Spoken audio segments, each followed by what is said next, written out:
2020 ఎప్పుడైతే నేను YCP resign చేసి బయటకు వచ్చానో ఆ రోజు నుంచి నేను జనసేనకి సపోర్ట్గా మా గురువు గారు నాగబాబు గారు చిరంజీవి గారు వారి సలహాల మేరకు నేను జనసేనకి నా వంతు నేను మాట్లాడటం ప్రభుత్వ విధానాలను ఎండగట్టే కార్యక్రమం పెట్టుకుని 2024 మొన్న దేవుడి దగ్గర నుంచి పిలుపు వచ్చింది.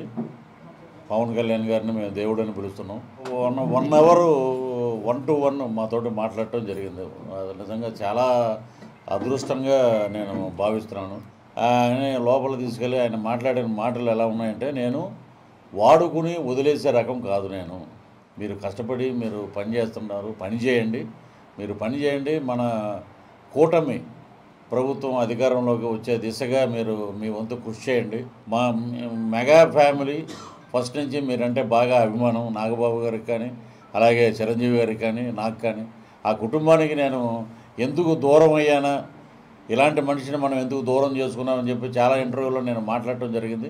వారు ఎదురుగుండా కూర్చుని మాట్లాడితే కళ్ళంట నీళ్ళు వచ్చినాయి నాకైతే. వారు కద్దరు వేసుకుని మాట్లాడే రాజకీయ నాయకుడు కాదు ఆయన.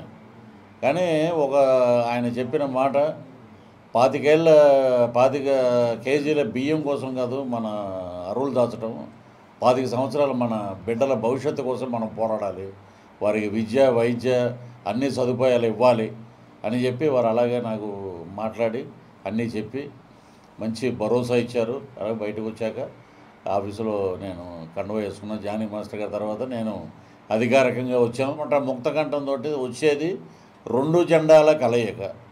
తెలుగుదేశం అలాగే మన జనసేన 2 జెండాలు. ఎప్పుడైతే పవన్ కళ్యాణ్ గారు జైలుకి వెళ్ళి రాజమండ్రి సెంట్రల్ జైల్లో మద్దతు పలికారో ఆ రోజు నుంచే రాష్ట్రం మొత్తం దిశ మొత్తం మారిపోయింది.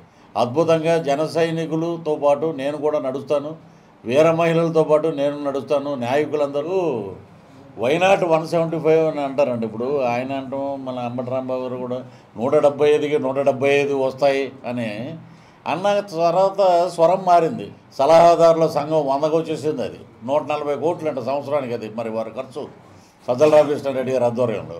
మరి అలాగా రెగ్యులర్గా సిట్టింగ్ ఎమ్మెల్యేలను తీసుకెళ్ళి నాతోటి మాట్లాడారంటే పేర్లు అనవసరం. చాలామంది ఎమ్మెల్యేలు ఏమన్నారంటే, సరే మాకు ఒకటే మంత్రం అండి, సీట్ ఇవ్వలేదు ఆ అవతల పార్టీ, మా జగనన్నతోటే మా ప్రయాణం అంటారు, అంతకుమించి ఇంకేమనరు.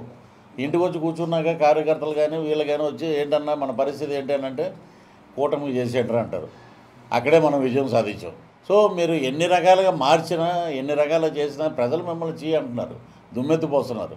కాబట్టి ఈసారి మటుకు 136 సీట్లతోటి ఇదే మీరు రాసుకుని మళ్ళీ టెలికాస్ట్ చేయండి. 136 అసెంబ్లీ, 21 పార్లమెంటు తోటి మొత్తం దుమ్ము దులిపేస్తుందండి. ఆంధ్ర రాష్ట్రంలో ఒక కొత్త వరవడి వస్తుంది జనసేన. రేపు తెలుగుదేశం జనసేన కూటమి వస్తే వీరు పథకాలన్నీ రద్దు చేసేస్తారు, పథకాలు ఇవ్వరు. కాబట్టి ఆయన ఉన్నారుగా మిగతా మాట్లాడే వాళ్ళు, అంబటి కానీ ఇంకోళ్ళు కానీ పథకాలు రద్దు చేస్తారు. ఆమె ఆవిడేదో తైతక్కల రోజా ఏదేదో మాట్లాడుతుంటుంది. సో రద్దు చెయ్యం. పవన్ కళ్యాణ్ గారిని మొన్న కూడా ఒక మాట మాట్లాడారు, మేము పథకాలు అనేవి రద్దు చేయం, ఇంకా పెంచడానికి ప్రయత్నిస్తాం. ఒకటి మా జేబులో డబ్బు లేకపోయినప్పుడే మేము చనిపోయిన కౌలు రైతుల ఆత్మహత్యలో చనిపోతే వాళ్ళకి ₹1,00,000 లెక్కన మేము కోట్లాది రూపాయలు పంచిపెట్టాం. అలాంటిది మా జేబులో అధికారం అనేది ఉంటే ఇంకా ₹10 ఎక్కువ వేసే మేము ప్రజలకి సేవ చేస్తాం. కానీ పథకాలు మటుకు రద్దు చేయగలన్నా దీవెన జగనన్న. ఇది రేపొద్దున్న అదే ఆవిడ ఏదో రోజా గారు ఏదో పాట పాడారు కదండి, ఇది పవన్ కళ్యాణ్ గారిని నమ్ముకుంటే మనం సినిమాలకు వెళ్ళొచ్చు, అలాగే చంద్రబాబు గారిని నమ్ముకుంటే మనం జైలుకి వెళ్ళొచ్చు, అదే జగనన్న నమ్ముకుంటే అంటే కొంచెం కూర ఉంటే ఇయ్యము, కొంచెం పప్పు ఉంటాయేమో అడుగుతారు. మనం వరల్డ్ కప్ కొడదాం అనుకున్నాం, దురదృష్టం మనకి రాలేదు. కానీ ఇక్కడ వైన్ షాప్లో వరల్డ్ కప్ వచ్చింది. ఇప్పుడు ప్యాకేజ్ అంటే ఎవరు ఇచ్చారంటే మీరు చూసారా? ఇప్పుడు 3 పెళ్ళిళ్ళు చేసుకున్నాడు ఆయన. ఏదో సైద్ధాంతిక కారణాల వల్ల కొన్ని చోట్ల ఒక పెళ్ళి చేసుకున్నవాడు 100 సెటప్లు పెట్టుకోవచ్చు బయట. వీళ్ళు ఏమన్నా శ్రీరామచంద్రుల వీళ్ళు ఏమన్నా బయట 3 పెళ్ళిళ్ళు చేసుకోవటం వల్ల పోలవరంకి వచ్చే నిధులు ఏమన్నా 3 ఏమన్నా ఆపేశాట? లేదు కదా.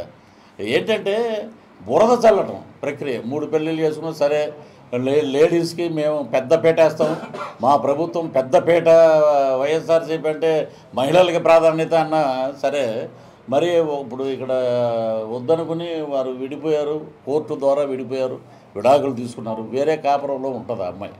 మరి ఆ అమ్మాయిని ఇలాగ మానసికంగా ఆ అమ్మాయి ఎంత ఇబ్బంది పడుతుంది? ఆ అమ్మాయికి వేరే కాపురం ఉంటుంది. ఇలాగ ఇప్పుడు నాకు తెలిసిన వ్యక్తిగతంగా విశాఖపట్నం నుంచి ఫోన్ వచ్చి, అయ్యా పనిచేసే ఇంట్లో పనిచేసే వాళ్ళు ఉంటారు కదండి, వంట వాళ్ళు వీళ్ళు ఉండి ఏంటమ్మా ఇలా మాట్లాడుతున్నారంటే ఆ అమ్మాయి చాలా క్షోభపడి బాధపడ్డారంట. ఇలాంటి సంఘటనలు మరి వీళ్ళు పైశాచిక ఆనందం. 2 చోట్ల ఓడిపోయిన వాళ్ళు చాలామంది ఉన్నారు. మరి మన టూరిజం మినిస్టర్ కూడా 2 చోట్ల ఓడిపోయింది. ఇప్పుడు ముఖ్యమంత్రులు ఒకటేనండి. చాలామంది ఏమన్నారంటే ముఖ్యమంత్రి ఎవరని. ముందు ఏంటంటే అండి, ఒక శత్రువుని కొట్టడానికి అద్భుతంగా శక్తులన్నీ చేరాలి, కూడాలి, వాటి మీద విజయం సాధించాలి, తర్వాత పదవి తర్వాత గురించి మాట్లాడదామని ఇద్దరు అధ్యక్షులు అదే మాట అన్నారు. సో శాంతి సహనం మేము పాటిస్తాం, మేమేమి గొడవలకి వెళ్ళాం. సో మా అభ్యర్థులు మేము గెలిపించుకుంటానికి తీవ్రంగా ప్రయత్నిస్తాం.